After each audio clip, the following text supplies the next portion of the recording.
Very good morning, cadets. From next week onwards, you have examination, that is periodic test 1. 3 chapters included in periodic test 1. 3 history chapters, how, when and where. Then of course we have second chapter from trade to territory, and third chapter, that is a ruling countryside. Today let us quickly revise the third chapter, that is ruling countryside. Very important aspect of this particular chapter what we study, that is about the Diwani of Bengal.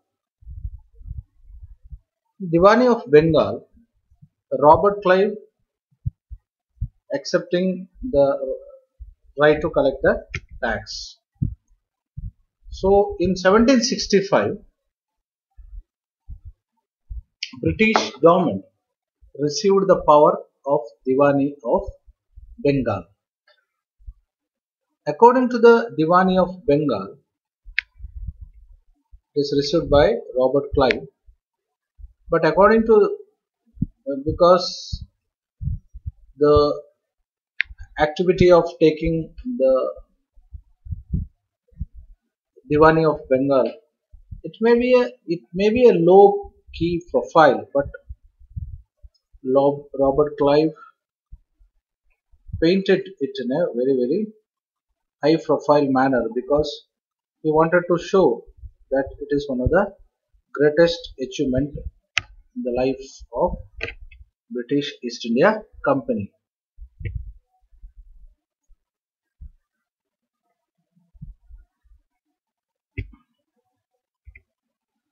So what benefited British East India Company after having Diwan of Bengal? The Diwan of Bengal helped the British East India Company to administer a territory under its control. So now they are allowed to collect tax from Bengal province. So that is what trading. Earlier the trading company which landed in India, now the trading company turned into administrators. So the company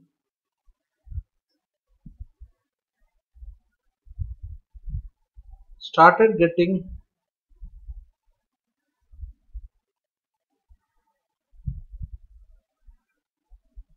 increase the revenue collections, and as a result the revenue collection doubled in the year 1765.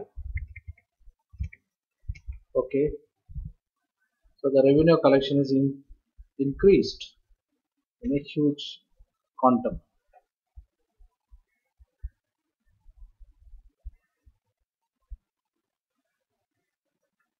So what is the total amount of revenue collection increased? That is, it is increased several times, means several folds. But unfortunately, what happened in 1770? A terrible famine killed 10 million people in Bengal. About 1/3 of population washed out.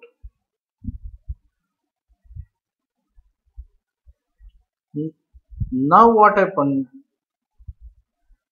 So British wanted to concentrate on agriculture because British understood that mere collection of tax won't solve the problem. Instead, you have to concentrate on developing agricultural activities.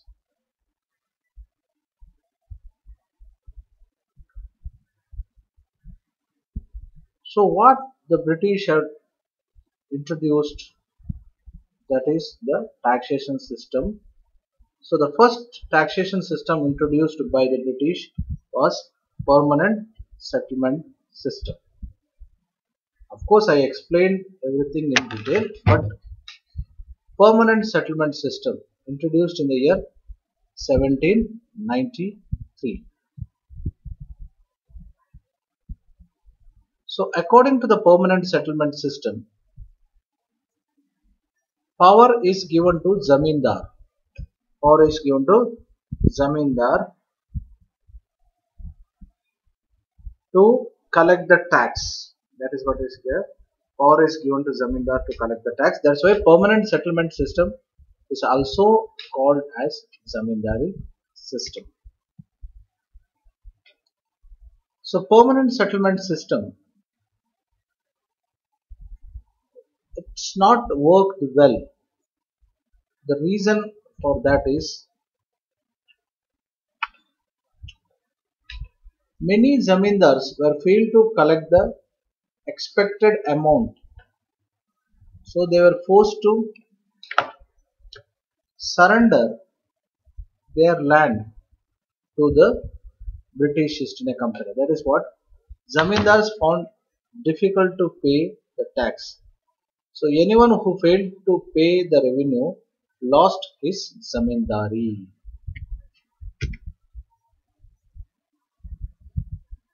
So even then, zamindars did not have an interest in improving the land. But don't think all zamindars were good. There were few, they were not interested in improving the land, rather they were interested only in the collection of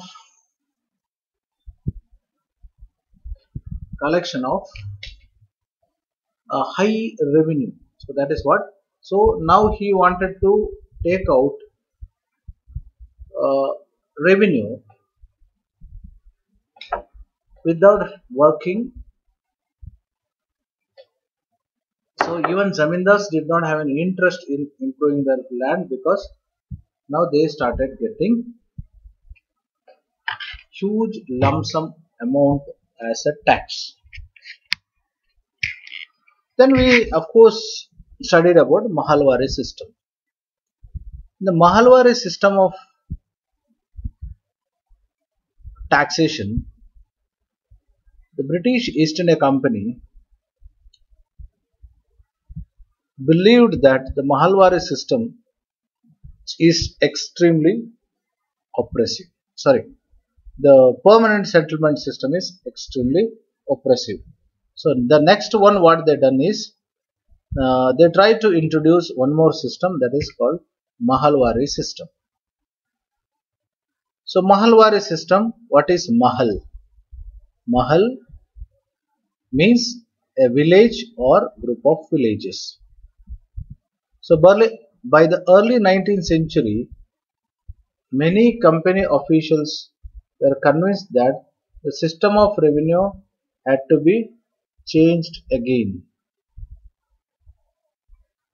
How could revenue be fixed permanently at the time when company needed more money to meet its expenses of administration? So in which provinces or in which area Mahalwari system was introduced? So Mahalwari system was introduced in Bengal Presidency, introduced by Halt Mackenzie. So Halt Mackenzie devised a system which came into effect in which year? In 1822. Now what is the difference between Mahalwari and permanent settlement system? In Mahalwari system, village headmen given the responsibility of collection of tax. That is Mahalwari system. So here there's a one major difference, whereas in Zamindari system it was the zamindar. And second major thing, the change in Mahalwari system. In permanent settlement system, revenue, that is tax, was fixed. That's why it is called as permanent settlement system. But in this case, what happened? Tax was not fixed. It is revised periodically. So, responsibility of collection of tax now in hands of village headman. Thomas Monroe.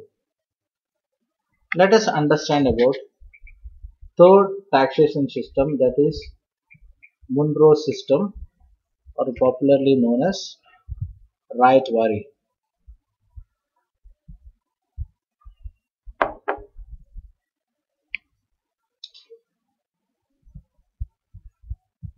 So in the British territories in South, there was a similar move away from the idea of permanent settlement system. The new system that was devised came to be known as Mahalwari or Mahalwari. It was tried on a small scale by Captain Alexander Reed.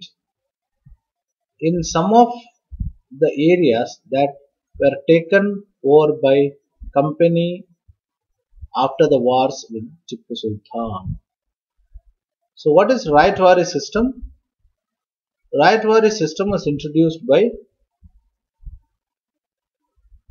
Alexander Reed and Thomas Monroe. Two were instrumental in introducing Monroe system of taxation. And Monroe system of taxation was introduced in South India because in South India traditional zamindars were not there.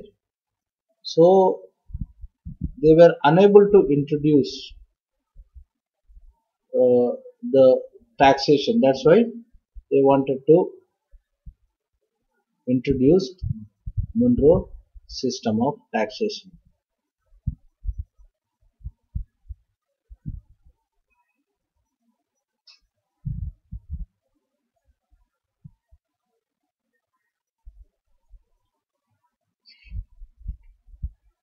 So in the Monroe system of taxation, what was beneficial?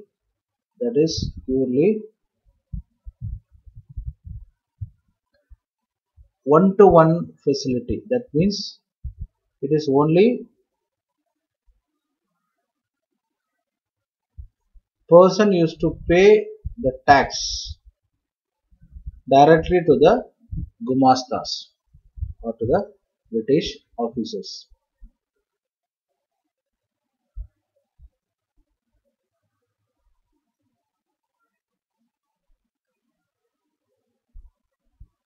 Now let us understand about crops for Europe. The crops for Europe, what we have to understand that this mainly because the indigo crop. I explain in detail about what is indigo. Crop known for coloring of clothes, because cadets, as you know, this is a time of cotton, industrial revolution in most of the European countries. Because of the industrial revolution, it led to the growth of cotton textile industries. So they wanted, today we use synthetic dyes or chemicals, but those days it was purely colors, that is artificial colors they used for various reasons, mainly for the coloring of clothes. So indigo plants,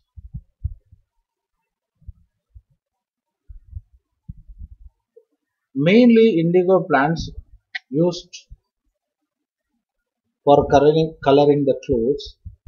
And why British were interested to grow indigo only in India? Reason is Indian soil was fit for cultivation of indigo. So there were two types of indigo cultivations. One is Raichi cultivation, and another one is called niche cultivation. So what is Raichi cultivation? What is niche cultivation? We studied in detail.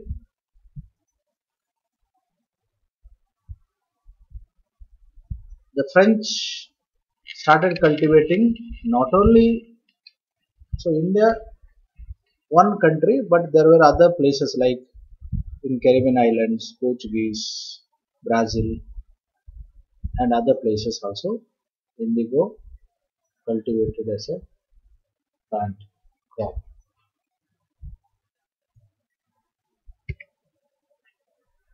Now let us understand the topic of how Britain slowly the crop of indigo turned into a center of problems. That is what Champaran movement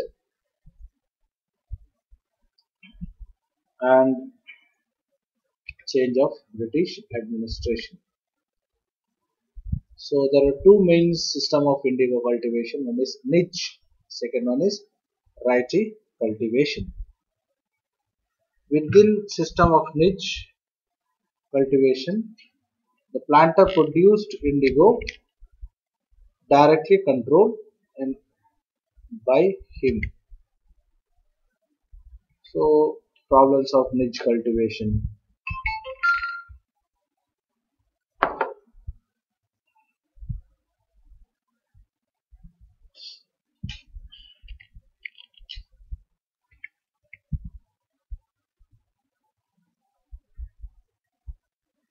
Now what important we have to understand here that this particular chapter includes three system of taxation, that is permanent settlement system and Mahalwari system, Mahalwari system. That is what you have to understand and remember from this particular chapter. And of course the second chapter, very huge chapter, question and answers if you want to go through quickly. Match the following. This is the correct answer. The British conquest of Bengal began with the Battle of Plassey. Hyder Ali and Tipu Sultan were rulers of Mysore. Dalhousie implemented doctrine of lapse. Maratha kingdom were located in mainly in southwestern part of India. The Mughal Empire became stronger in late 18th century. It is false because you know that after death of Aurangzeb, Mughal Empire became very weak. So naturally, Mughal Empire lost its dominant control after revolt of 18th, sorry, after 18th century, in 18th century. The English East India Company was the only European company that traded with India. That is also false because Portuguese, Dutch, French traded with India, not the only English East India Company. Maharaja Ranjit Singh, ruler of Punjab. That is also the right answer. The British did not introduce administrative changes the territories they ruled. That's also false because British introduced.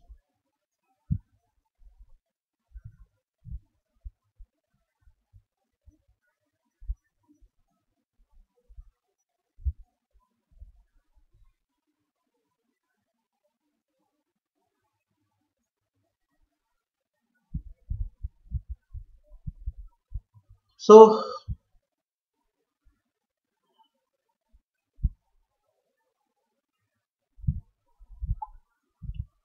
take care, very important. Prepare well for your examination. Thank you.